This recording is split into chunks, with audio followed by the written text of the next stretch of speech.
How's everybody? I'm so confused because I thought that this was an audition for the new Oprah, but it's not. It's clearly an alumni reunion thing. So, and Don is an anesthesia kind of guy, right? Yeah. Isn't that the face you would want to see, like when you did 10, 9? Wouldn't that be cool to like see Don smiling down at you? So thank you, Don, for that lovely introduction. And what we're going to do today is have my esteemed faculty colleagues talk a little bit about themselves and what they do, and our students. And here, this is me. And this is the gavel in case anybody gets out of hand. I've been given this to work with.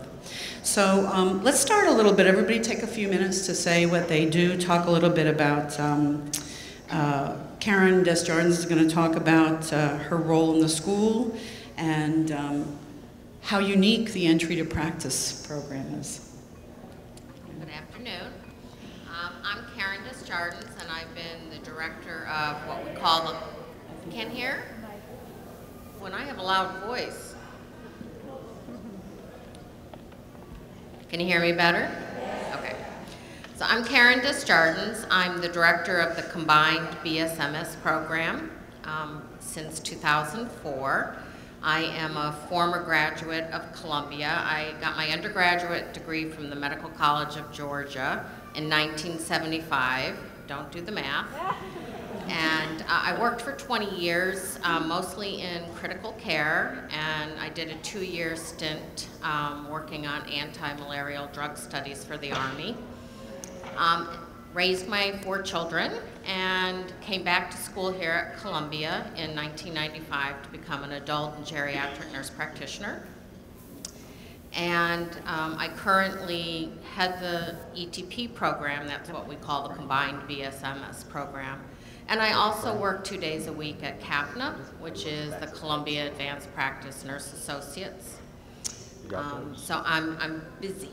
But I'm here today to talk a little bit about our Entry to Practice program. And it's been very, very successful for many years. It's an accelerated nursing program. It's very challenging for the students. And we have non-nurse baccalaureate applicants. These applicants have already gotten a bachelor's degree, some have master's degrees, and some have doctoral degrees. And they've decided either right after college or later in life that they would like to become a nurse. In a traditional nursing program, a 4-year nursing program, which I attended, we spend the first couple years learning math, English, science, chemistry. Our students come to us already have completed those courses in their previous degrees. They also must take biology, chemistry, anatomy and physiology, and before they come to us.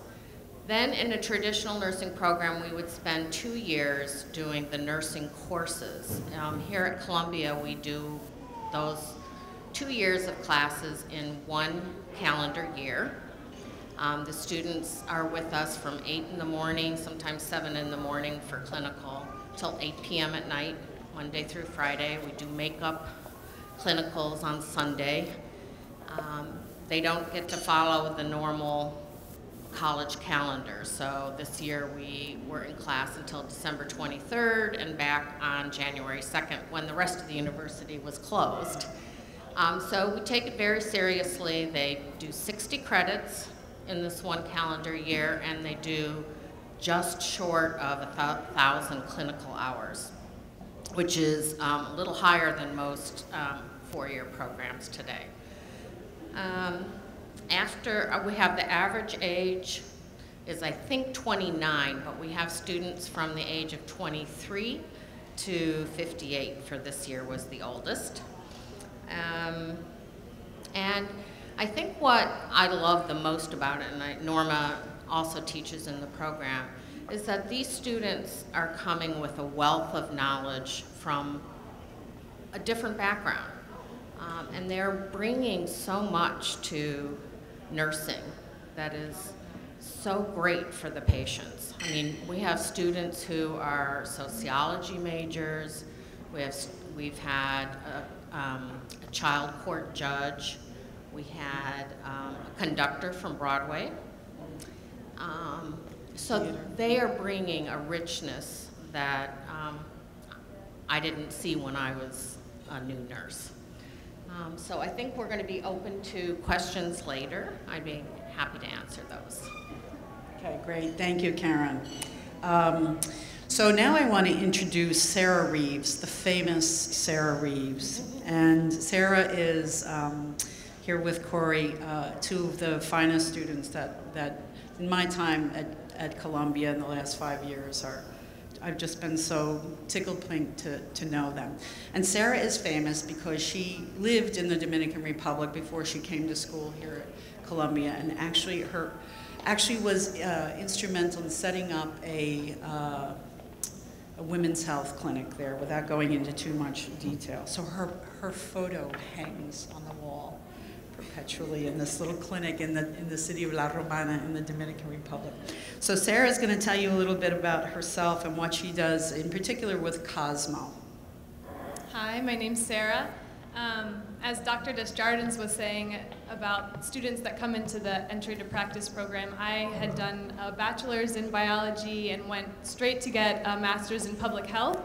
And then from there entered the Peace Corps in the Dominican Republic, which is how I ended up there, and fell in love with it and stayed for 5 years. And in the last 2 years of my time there was working with a clinic that's affiliated with Columbia, and now our students are having the opportunity to spend time there. So it's been a nice connection for me. So after I finished the 1 year, very intensive, as Dr. Desjardins says, program, I went right into the Family Nurse Practitioner program. So I've been in that for about 1 year and began clinicals as a nurse practitioner in January with a clinic in the South Bronx called the Jerome Family Clinic. I'm working with a family practice physician who's from Puerto Rico and is an excellent preceptor. I've really, starting clinical hours has been where I've just begun feeling like a nurse practitioner, and I just love spending time with patients and having the opportunity to do that. So something else that's been very exciting for me is actually when I was in the Dominican Republic working with the clinic, I met a lot of medical students, nursing students, or not nursing at the time, but public health students, residents, who were coming to the clinic for short-term rotations. And I met one of them who had started the Columbia Student Medical Organization. So I heard about this free clinic for uninsured patients in Washington Heights while I was still in the Dominican Republic, and thought, wow, that seems like a great program, a great clinic that Columbia students must be thrilled about and getting involved with. So when I actually met, my husband was one of the medical students who came on a rotation to the Dominican Republic. So we got married about 6 months ago, but that's how I ended up back here in New York. He's in the medical school here at Columbia.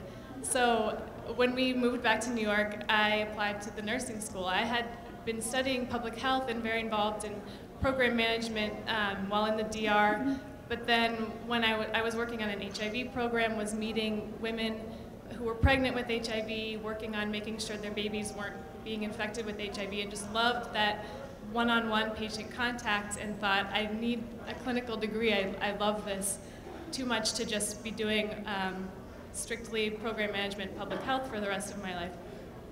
So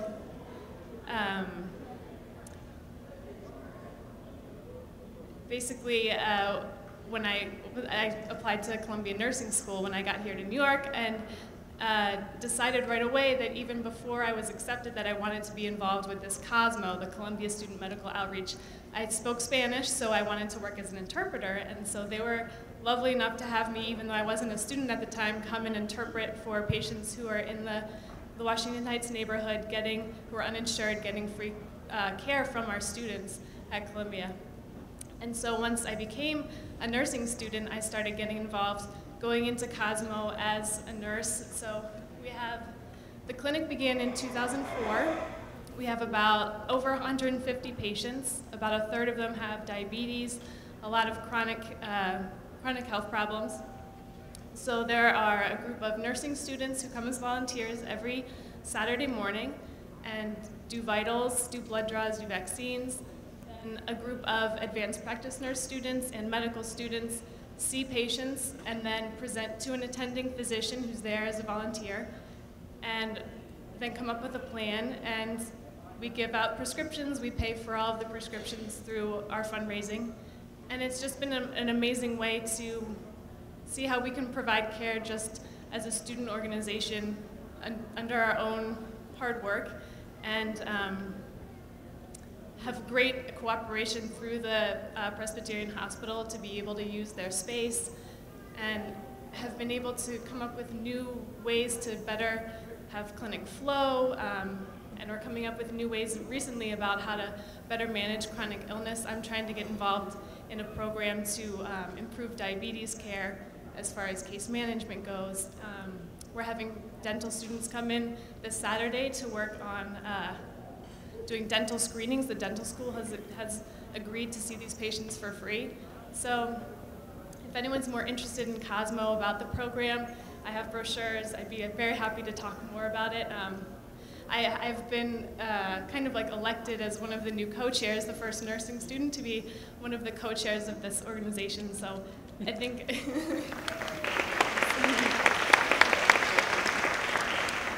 everyone agrees it's a very great place to be able to get to know people from other disciplines. There are nutrition students, public health students, medical students, nursing students. So it's a nice way to all interact and get to know what everyone's strengths and what everyone can bring to the table. So. Great, thank you, Sarah. And I'm actually the faculty liaison to Cosmo, so I'm going to take this opportunity to make this shameless plug. If you are ordering books from Amazon, if you go to the Cosmo website, it's Cosmo Primary Care, all one word, .org, and you get to their homepage, and at the bottom, or kind of midway at the bottom, there's a link to shop at Amazon, and Amazon actually contributes to the work of the clinic, so they help them pay for medications and whatever else they need to pay for. So if you're going to buy books anyway, buy it through Cosmo. If you feel like you could do that, that would be a wonderful thing. So next, I'm very happy to introduce Corrie Shattenkirk. Corrie is currently finishing the Entry to Practice program, and I recently had the pleasure of spending some time with her and another student, Lisa Stibbets, in the Dominican Republic, in La Romana, at this clinic that Sarah was just talking about. It's the first time that Entry to Practice students have gotten to go and have this amazing experience. And I have to tell you, as a faculty member, it's such an amazing experience to see the joy and the tremendous learning that takes place, and to actually get to live with students. It's a really unique faculty thing. So Corrie, tell us about what you've been up to. I graduated in 2005 with a degree in Spanish from Colby College, and I've always wanted to work in international health and put my language skills to use, so I was really excited when the opportunity arose to go to the Dominican Republic. So I spent the first month of my clinical integration experience working in Clínica de Familia, which everyone's mentioned, in La Romana. We devoted most of our time there to working on projects to help out the clinic. I primarily worked on a project to update patient charts according to World Health Organization guidelines for following and summarizing disease progression, patient history, and treatment management for the HIV positive patients there. The other student, Lisa, that was there with me worked mostly on a project for social work evaluations. So doing home visits and completing interviews with patients to evaluate their need for additional help from the clinic to address things like food and housing insecurity, which helps their adherence to medication and treatment. There are 3 other students currently there now completing the second half of their integration. They're continuing those projects as well as working on another one to develop educational materials for a program that the clinic offers to commercial sex workers, some outreach and education they provide. In addition to those projects, we were able to rotate around and experience a lot of other different services and programs that the clinic offers. One Sarah spoke about, the Mommy, which is an associated clinic that offers family planning and obstetric care to adolescents in the city, which was really amazing.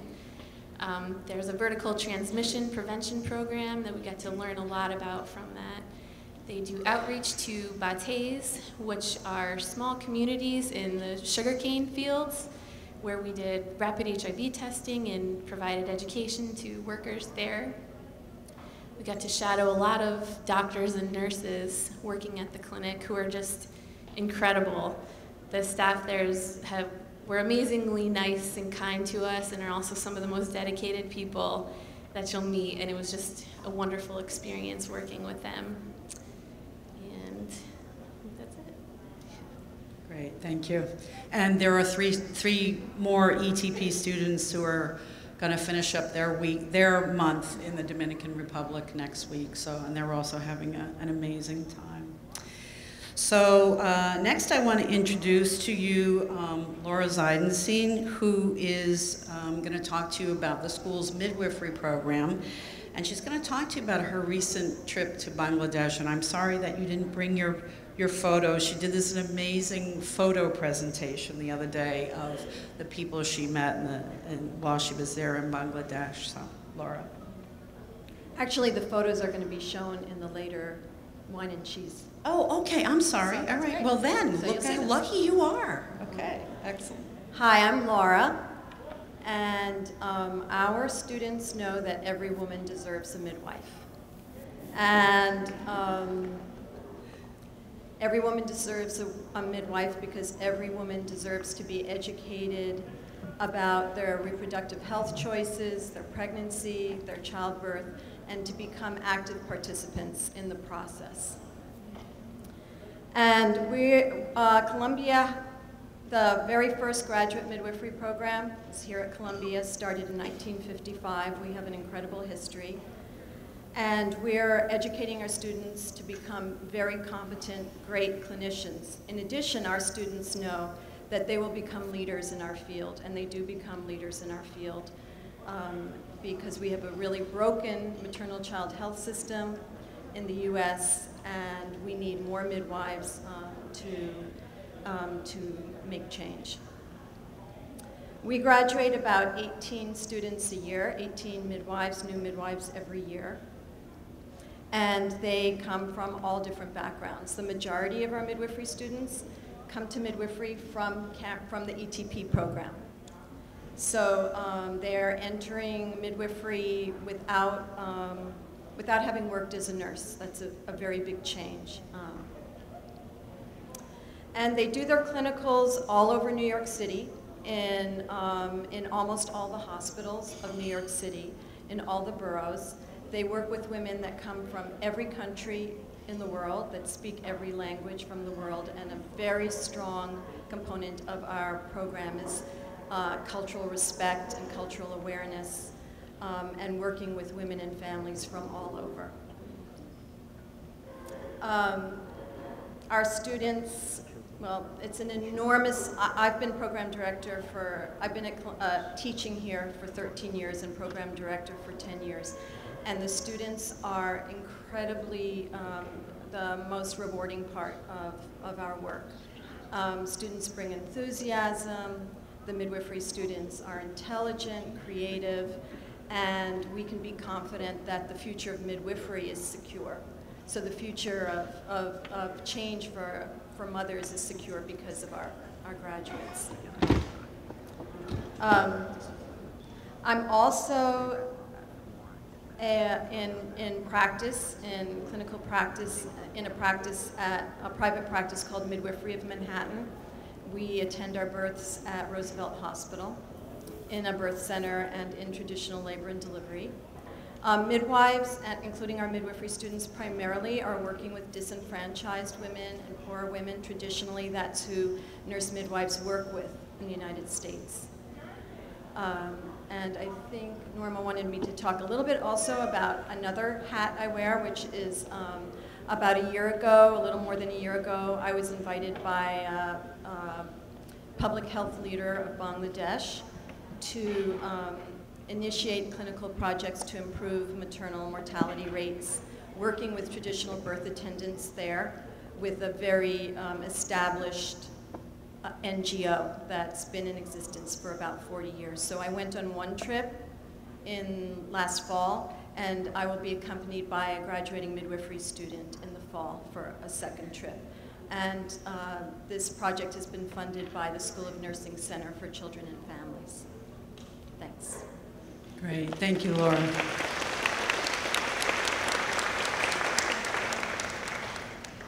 Okay, so now we would like to open up the floor if there are any questions.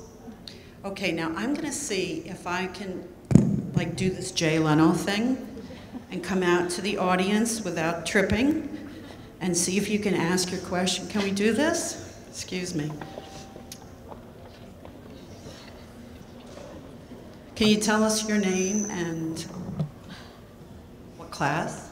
I'm from 1972. I was in the group of people that already had degrees that came to school. My first degree was in art, studio art, from a school in Minnesota.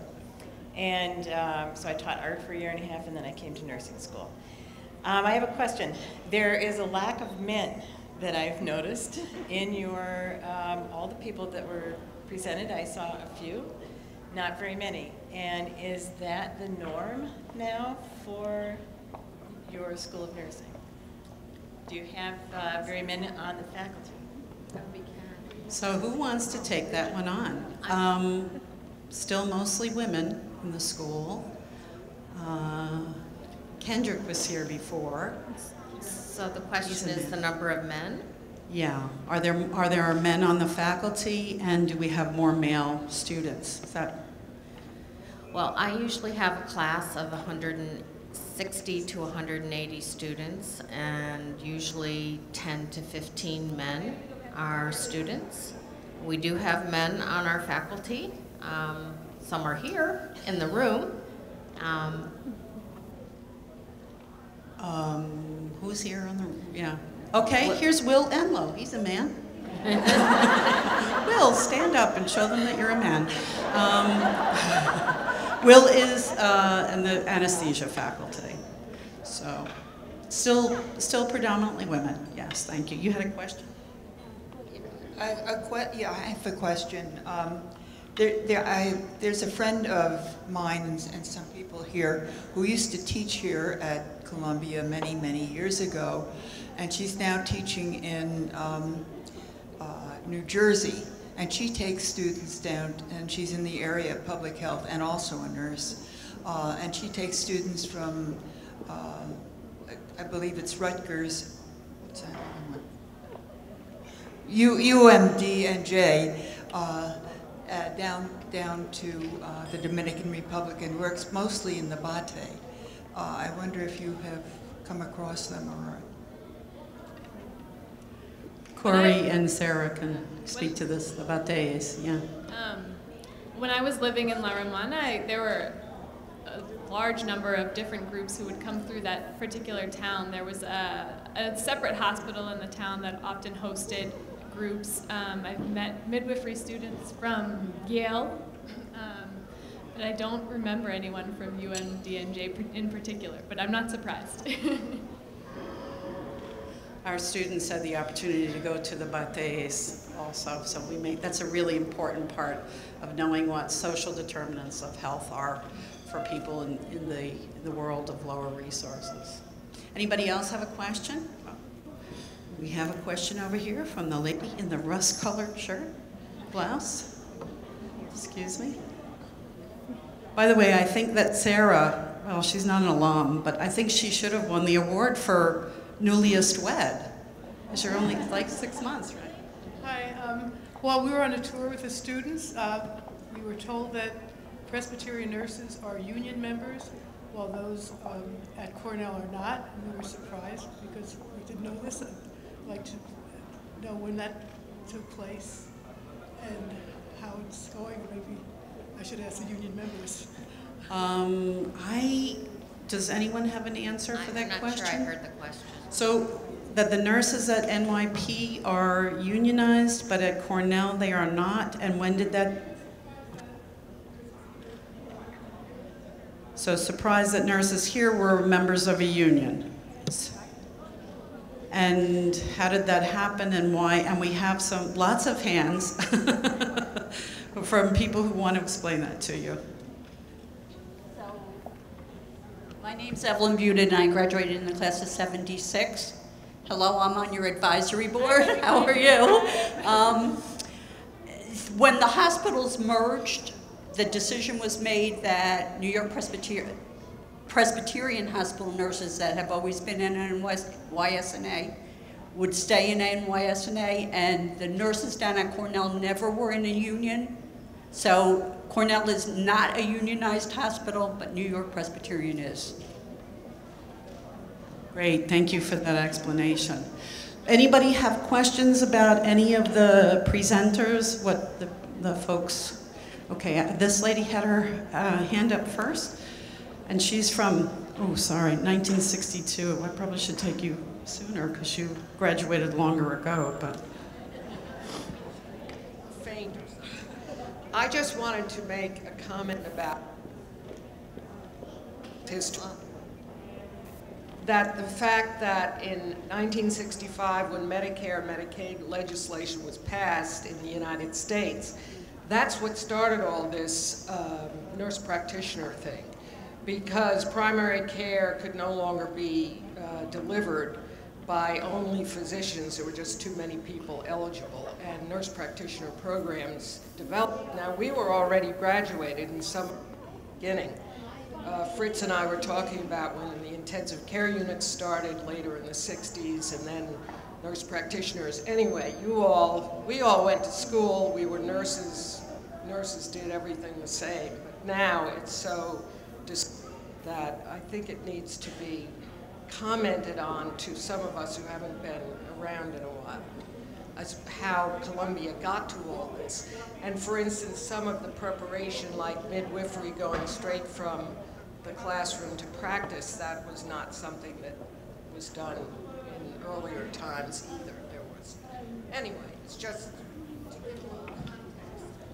Okay, so things have changed in nursing in terms of program plans and people practicing or going right into their specialty from school. Anybody have some history that they could share? Well, I think Sarah is a student who has done that, so maybe she should speak first.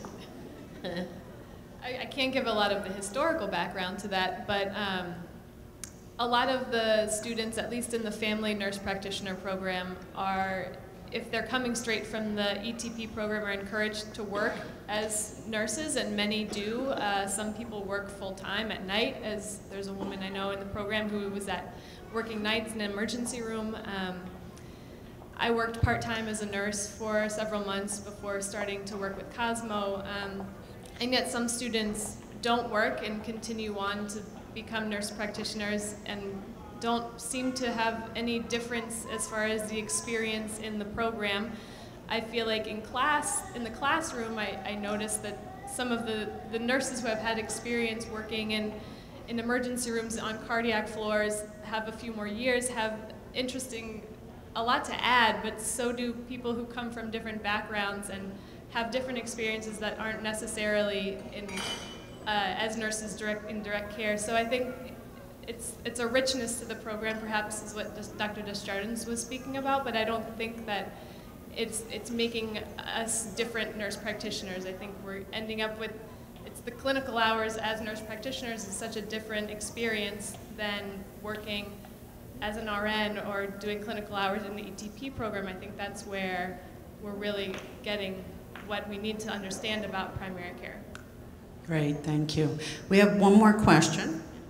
Did I understand you to say, the lady that talked about the midwifery, that they're not nurses? Oh, no, let me clarify that. I was confused. Well, we have the oldest graduate nurse midwifery program, continues to be a nurse midwifery program. However, currently the majority of nurse midwives, not just at Columbia, in the whole United States, become midwives without having practiced as an L&D nurse first.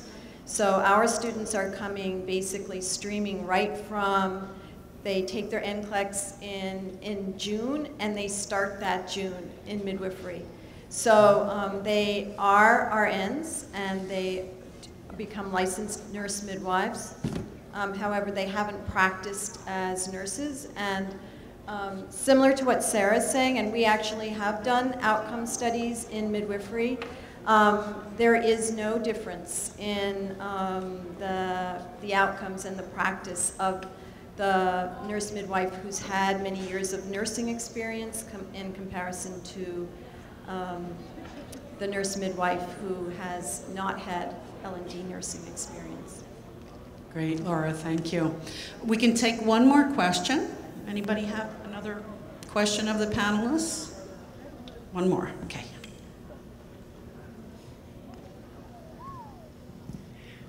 I'm Susan Blizzard Halloran, and my undergraduate class is 76. I'm a nurse anesthetist and have been for almost 30 years.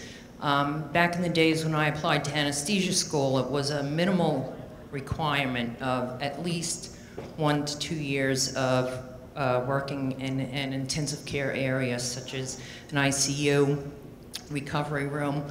And up until my daughter graduated from the program last year, and even when she replied, there was such a requirement.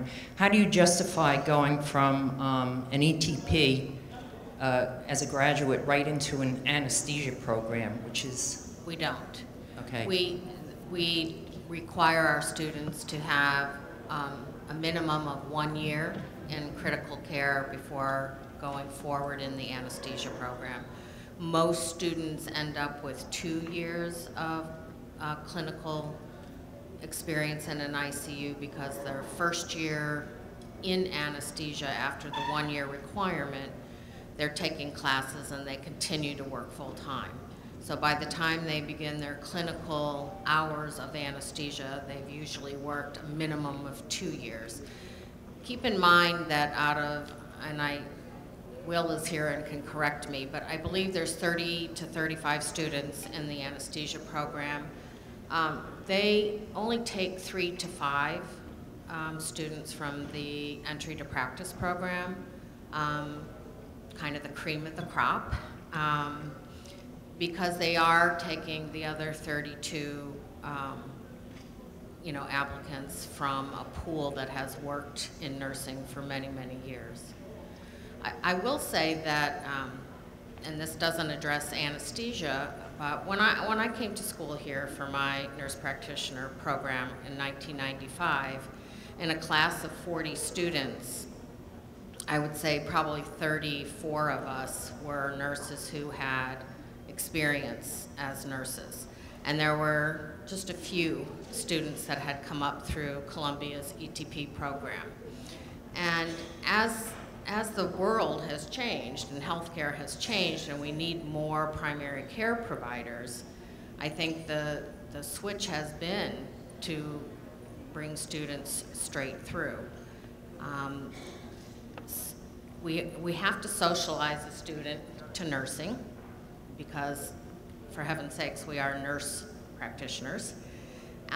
So I think they do get a lot of socialization to the profession, those skills in that first year.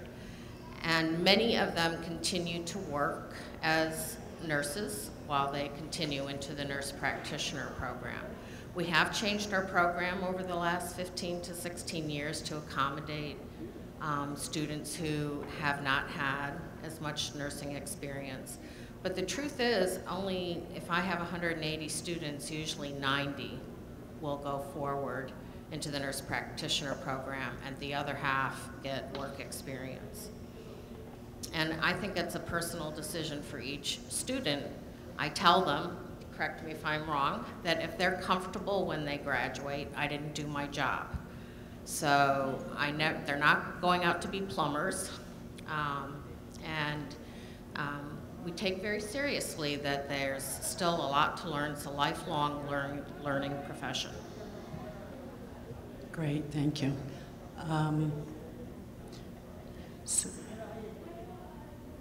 I'm sorry, so we're going to take just a couple more minutes to ask the students, Sarah and Corrie,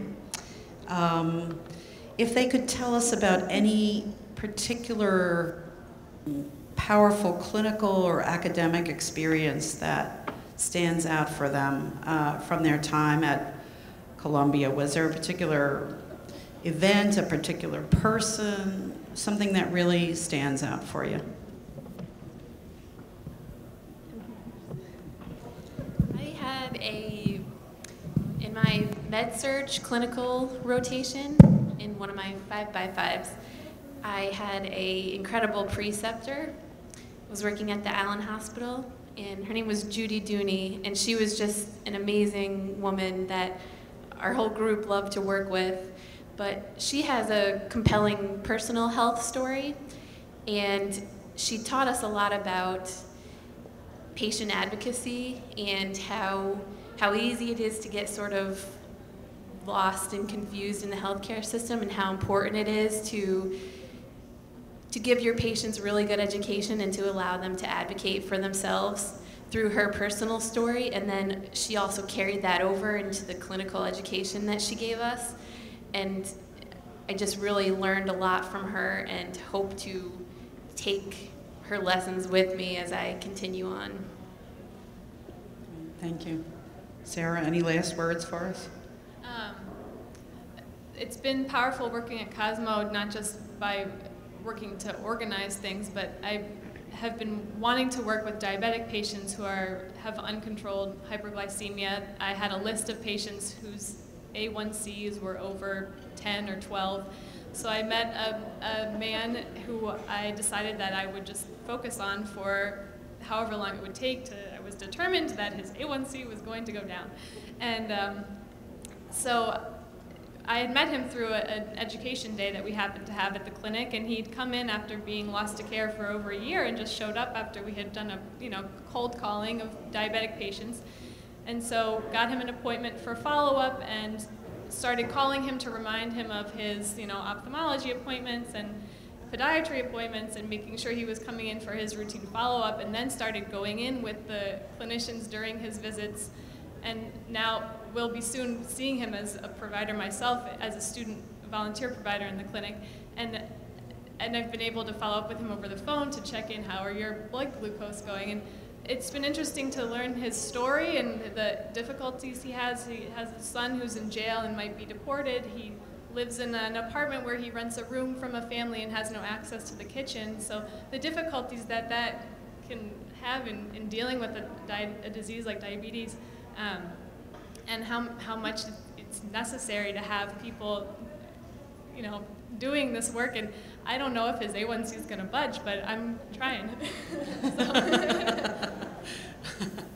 So yeah, the patients are not reading the textbooks. I find that that's always been a problem and throughout the years. But anyway, well, I want to thank you all so very much for sharing your stories and making this an informative